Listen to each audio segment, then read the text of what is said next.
We all love self-improvement, don't we? The notion that we are making this definitive decision to go into this journey in order to transform ourselves into someone whom we can confidently and comfortably look in the mirror and say, this is me, this is who I am, and this is whom I've always wanted to be.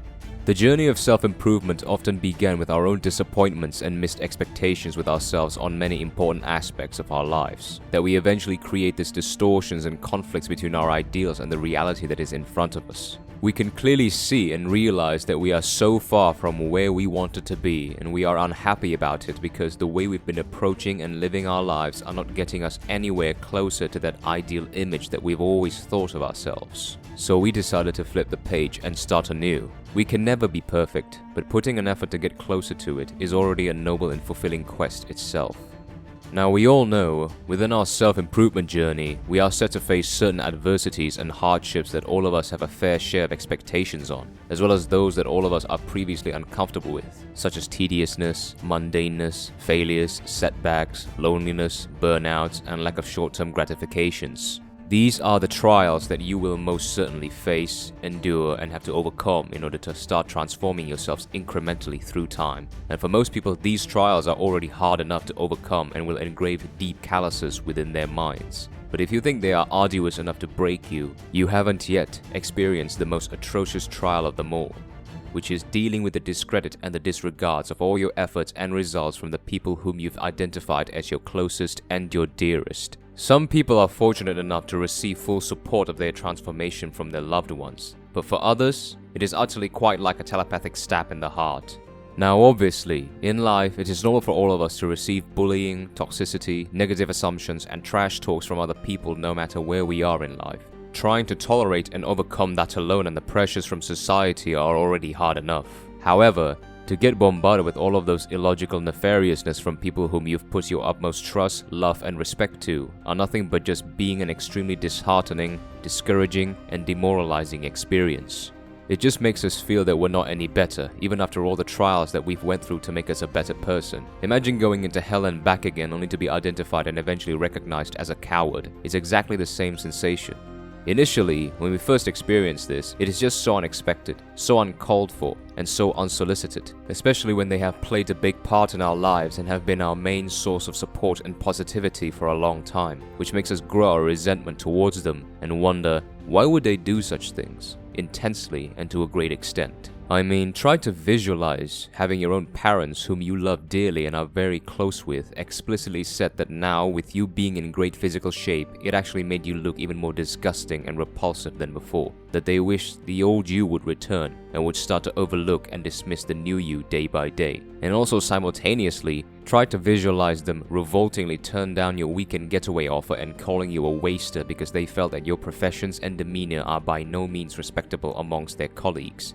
You will initially, without a doubt, get bewildered and eventually infuriated with this particular circumstance. Now, is it their fault for not realizing and understanding that we have become a better person in every aspect? Or is it our fault for not realizing and understanding their opinions, thoughts, and feelings? Obviously, at first, we will say it's the former, right? But not so fast on the judgment there, as blaming on one another won't do us any good. So let's break it down and let's look at the perspective from both ends. From our perspectives, as we went through a significant transformative phase, initially we tend to develop a naive mindset in regards to other people's opinions of us. We now see ourselves as much closer to our ideal versions that we've been envisioning for some time before we began our journey, which indirectly develop a heightened sense of pride and a much more positive judgment of ourselves when we look in the mirror. And this is perfectly normal for all of us. We will inevitably be more confident as we see progress and results. However, this sense of pride also tends to involve our desire for one of the best feelings that a human being can experience, the validation of other people. We initially would think that as we develop a more positive opinion of ourselves, other people would as well, and we are right and wrong at the same time. However, the mistake we made initially is that we expect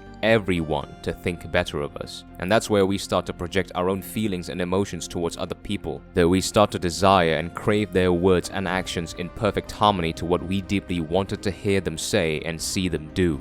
This is what's called the naive mindset. We ignorantly expect people to think alike and look at the world the exact way as if they were looking directly through our lens, while we are seemingly unaware of the fact that people see the world through their own lens and will inevitably forge different outlooks, judgments, and opinions of everything that they've seen, touched, tasted, smelt, and heard in life. This is why we should never anticipate or expect that everyone, even our own loved ones, will think exactly the same as us or have the same mindset as us on every circumstance. Because 1, they might not have experienced the circumstances themselves to know and understand them, and 2, because what they took and learned from experiencing those circumstances might be different from what you took and learned for yourself. In this case though, it is the former.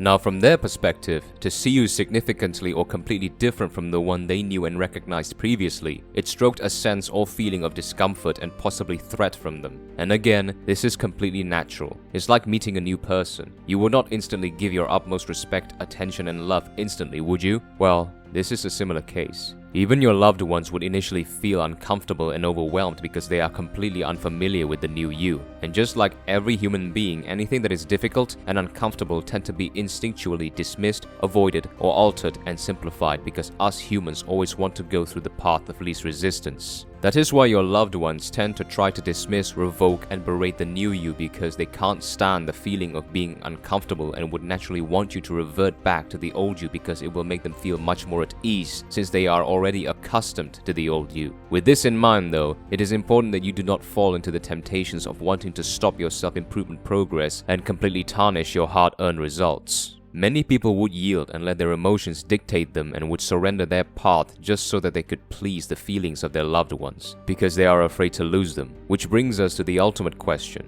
Should I keep them around or should I walk away from them?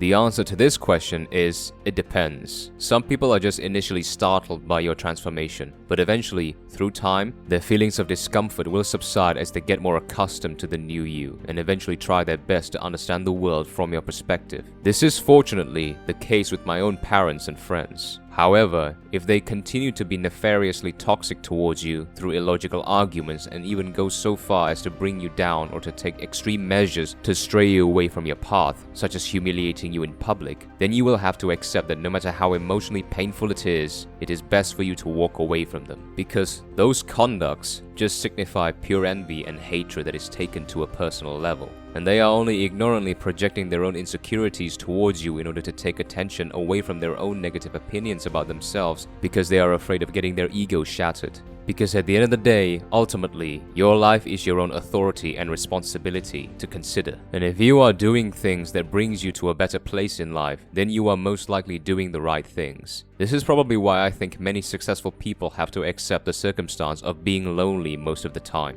Because either they cannot relate their mindset to a lot of people, or many people are just trying to bring them down because they are living the life that other people desire to a great extent. With all that said, stay true to your path to become a better person in all aspects of life. And at the same time, try your best to understand people's perspectives and point of view so that you would not be baffled or manipulated by their conducts and be shaken off center through the reactions of the impulsive nature within your emotions. Thank you for watching.